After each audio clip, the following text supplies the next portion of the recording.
Man atėjo kelios užklausos su prašymu detaliau aptarti ignoro pabaigos procesą. Kaip suprasti, kad jau galima moterį iš ignoro išleisti? Ir kaip turi atrodyti jūsų pirmas susitikimas po to? Pradėkim nuo to. Kaip jau minėjau praeitose epizoduose apie ignorą, tai nėra kažkas, kas turėtų tave jaudinti. Jeigu tave tai jaudina, vadinasi, tai net nėra ignoras. Bet jeigu vyrams tai įdomu, tai galim pakalbėti, kodėlgi ne. Pirmą aptarkim scenarijų, kai mergina yra beveik tinkama santykiams. Daug problemų neturinti, sakykim taip. Tai moteris, kurią galima stabilizuoti, paveikti. Nieko nuodingo pas jų santykiuose nevyko, jokių deviacijų ji neturi, noro dominuoti ji neturi. Sakykim, tiesiog prarado interesą ir išėjo. Žiūrėkit, kokia bus jos emocinės būsenos dinamika ignoro metu. Ji bus tokia tolygiai, švelniai kylanti.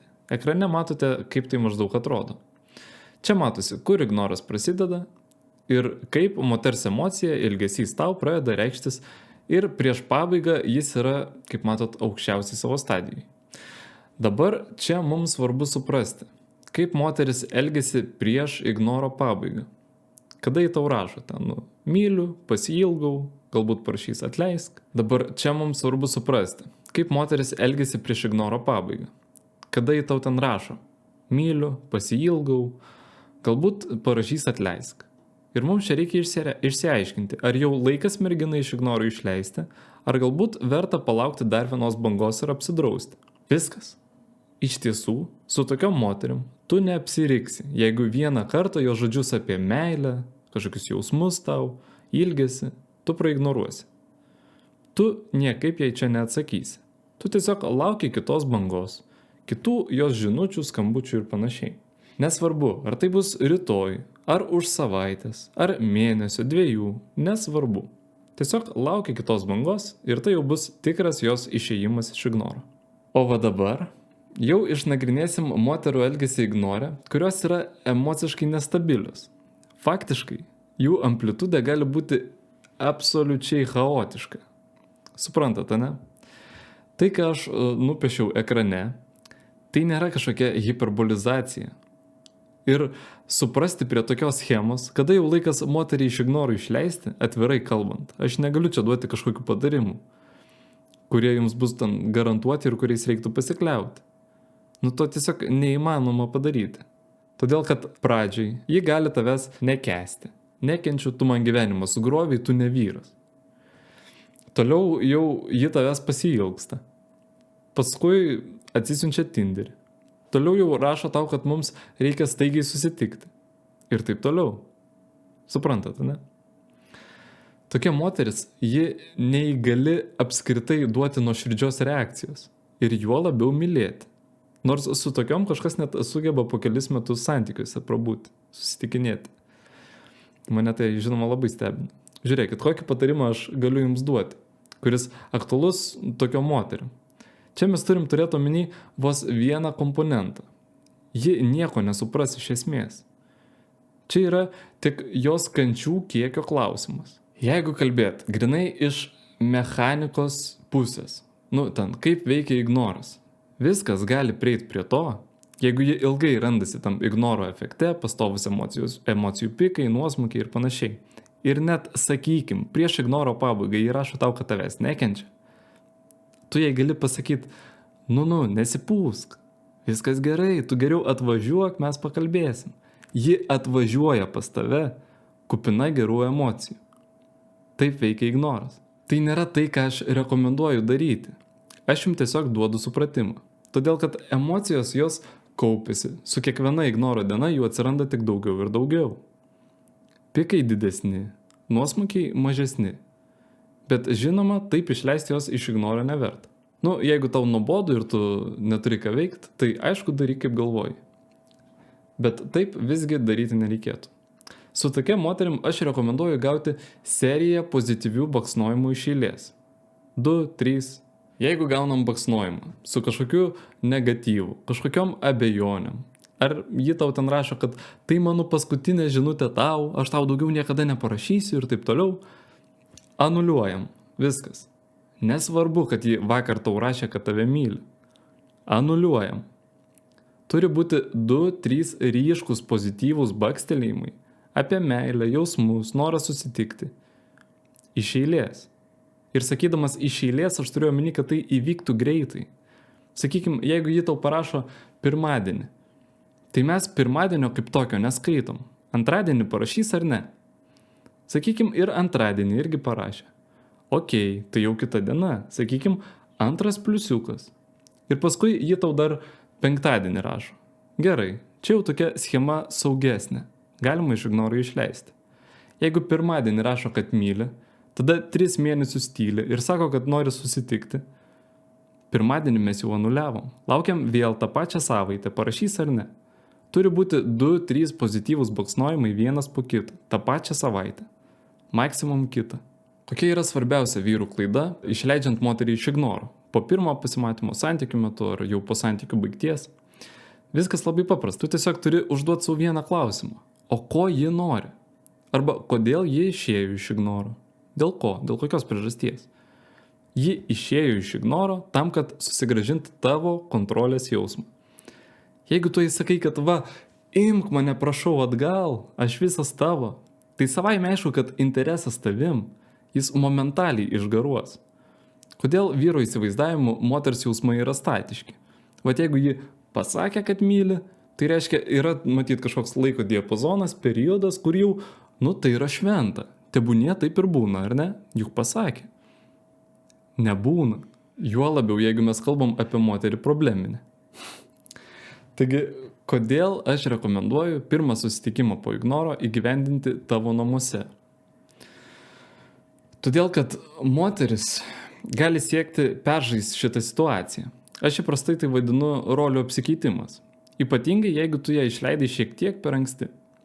Tai reiškia, kad pats paprasčiausias būdas suknisti ignorą, o tokių situacijų ir žmonių buvo daug, tai tiesiog užmegzti su ja pokalbį, dialogą, pradėti susirašinėti. Čia į tavęs atsiprašė ir tu jau sėdi laimingas, susirašinėji, o paskui jau siūlai pats jai susitikti. Gal mes ten kažkur susitikim, aš visai tavęs pasiilgau ir panašiai. Netgi pats suorganizuoji kokią nors vietą tam susitikimui. Sutinki su ją eit kažkur pasivaikščiot, išgert ten kavos. Kas tai? Tai juk yra susidomėjimo intereso parodymas. Tai neatitikimas tavo veiksmų. Nes jos galvoje ignoro pagalba tu iššaukiai paniką, baimę, chaosą, kaltės jausmą. Ji patikėjo, kad tu išbraukiai ją iš savo gyvenimo visiems laikams. O čia tu jau demonstruoji savo interesą. Todėl tavo pozicija turi būti paprasta. Klausyk, aš pasiruošęs tavęs išklausyti, va tuo ir tuo laiku. Viskas. Nori atvažiuok. Arba būnagi situacijos, kada vyras dėl kažkokių priežasčių negali jos namo pasikviesti. Reikia čia pasitelkti vaizduoti. Pasakyk tada, kad kažkokiu ten metu, kažkokiam laiko diapazone, tu būsi ten toj ir toj kaviniai, bibliotekoj, Akropolį, ten, kur tik nori. Jeigu nori, gali atvažiuoti. Tu pasiruošęs jos išklausyti. Tu neplanuoji susitikimo su ja. Kodėl? Jeigu tu suorganizuoji kažkokį tai tarpusavio susitarimą, tai ji labai lengvai gali jį sulaužyti. Ji gali nuvėlinti, nukelti, neateiti. Bet kas gali įvykti? Viskas. Ir po to jau ji pradeda abejoti, laužyti, o vyras pasimeta ir šokinėja iš baimės. Tokių situacijų aš esu matęs. Kada jie susitarė, kad tokiu metu kažkur tai mes ten nueisim. Ir paskutiniu momentu ji tau rašo, oi, o šiandien nesigauna? Vyras panikoj. Pusę metų išvaistė, jis laukė, kentėjo, čia jau susitarė, pasirašė ir jos svajonių žuvis tiesiog iššoko iš kibiro. Jokių susitarimų negali būti. Tu turi pozicionuoti viską taip, kad to reikia jai. Tu to jai nesakai, bet pagalvok, kaip teisingai tą sakinį tau suformuluoti, kad ji tą suprastų iš tavo žodžių. Tai viskas, ko tau reikia. Ir kada ji pas tave atvažiuoja galiausiai, vėlgi, atlaikyk savo poziciją. Prisimink, kodėl ji tave paliko. Prisimink, ką ji padarė. Pagalvok, ar tu tikrai nori būti su ja kartu. Ir ar ji yra geriausias tavo galimas variantas. Tavo elgesys turi atitikti ignoro metodiką. Ir tegul ji tau paaiškina, kodėl dabar jūs vėl turit būti kartu. Ir aš labai rekomenduoju smarkiai abejoti dėl jos pasiūlymų. Būtinai. Tai yra labai svarbu. Abejok jos žodžiais, jos pažadais, ar jos veiksmai atitinka jos sakomus žodžius. Bet neatstuminėk jos. Jeigu ji tau prisipažįsta meilį, atsiprašinėja, žada, kad tai nepasikartos ir panašiai, ką tu jai gali pasakyti? Tu galėjai pasakyti, kad, ji tau irgi nesvetimas žmogus ir tu tikrai linki jai geriausio, bet, ir čia labai svarbus tas žodis bet, ir toliau pasakyk kažką. Tu galėjai pasakyti, kad ji per daug deda druskos į sriubą. Gali pasakyti, kad tau nepatinka kažkoks jos laisvalaikis. Surask priežastį, galbūt pas jūs dėl to kildavo kažkokie konfliktai, ar dar kažką. Ir tiesiog pasakyk jai tai. Tiesiog nuoširdžiai nuo savęs. Žinai, aš šiaip nelabai įsivaizduoju, kaip mes galim ten statyti kažkokius santykius, kai tu dedi tiek daug druskos į sriubą. Tu neverti jos to daryti. Ji pati turi pasakyti, kad dabar viskas bus kitaip. Va šitą išnaudoti yra privaloma. Ir tas pats galioja santykių pratesimui. O žinot, kas yra liūdniausia? Kada vyras neturėjo patirties, praktikos, jis nėra tam pasiruošęs. Aš galiu jam 5 kartus pakartot, kaip jis turi pasielgti. O žinot, kaip bus? Jie iš ignoro išeina, viskas super, smagu, vyras šypsosi, ignoras suveikia. Savaitę, 2, 3 praeina ir jis mato, kad moteris šiek tiek atsipalaidavo. Tai normalu. Buvo daug sąlygų sukurta, kodėl ignoro metu jai buvo sunku. Ten buvo daug emocijų. Tu, būdamas santykiuose, negali jai duoti tiek emocijų, kiek duoda ignoras. Ir todėl po 3 savaičių visiškai normalu, kad bus nuosmukis. Ir vyrai nesupranta, jie nežino, ką daryti toliau. Kaip su to būti. O ką dabar vėl daryti, ignoruoti ar kaip? Pasimetimas. Apie tai pas mane visas kanalas yra sukurtas, kaip reikia elgtis su moterimis. Bet čia, aišku, esmė ne kiekyje video, kuriuos tu pažiūrėsi, o jau įgytose įgūdžiuose per praktiką. Bet kokiu atveju, nedaryk jokių būdų tų šabloninių klaidų. Kada vyras pats ten sako, o gal pradėkim gyventi kartu, pats stato santykius, planuoja, to reikia jai, ji pati viską suorganizuos. Laikyk reikšmingumo balansą. Pradžioje daryk taip, kad daugiau iniciatyvos rodytų jinai. Abejok, nuolatos abejok. Gerai elkis, rūpinkis ją, bet abejok dėl ateities. Jeigu ji tavęs klausia, o ten kaip tu galvoji, o ar mums ten pavyks, gausis? Sakyk, klausyk, kam užbėginėt įvykiams už akių, gyvenimas viską parodys. Kai bus, tai bus. Forsuot nieko nereikia. Siūlo ji tau greitai apsigyvent kartu. Tai darydama, ji irgi bando tave pačiupinėti. Ji bando susigrąžinti tavo kontrolės jausmą. Ji nori tave kontroliuoti. Pabandyk atpažinti tuos momentus. Kaip čia taisyklingai pasielgti? Pagalvokit. Tai yra įtaka moters emociniai būsenai. Jeigu tu iškart jai sakai, super, varom, va jau rytoj kraustamės, tai jau daug apie tave pasako. Jeigu tu šiandien jai pasakysi, aš neužtikrintas, ar mums reikia skubėti. Dabar tai visgi nelabai aktualu. Gal dar pažinkim šiek tiek geriau vienas kitą. Ir jeigu tu rytoj, jau sekančią dieną susitiksi, pasakysi jai, okei, galim kraustytis, patikėk. Netgi tai jau sukurs didelį įspūdį. Kodėl? Tu pradžioje atsisakėjai. Ji galvoja, aha, o jis iš džiaugsmo kažkaip šokinėti nepradėjo. Ir jau dabar ji tavo sutikimą gyvent kartu priima kaip Dievo dovaną iš aukščiau. Ji sutiko, valio.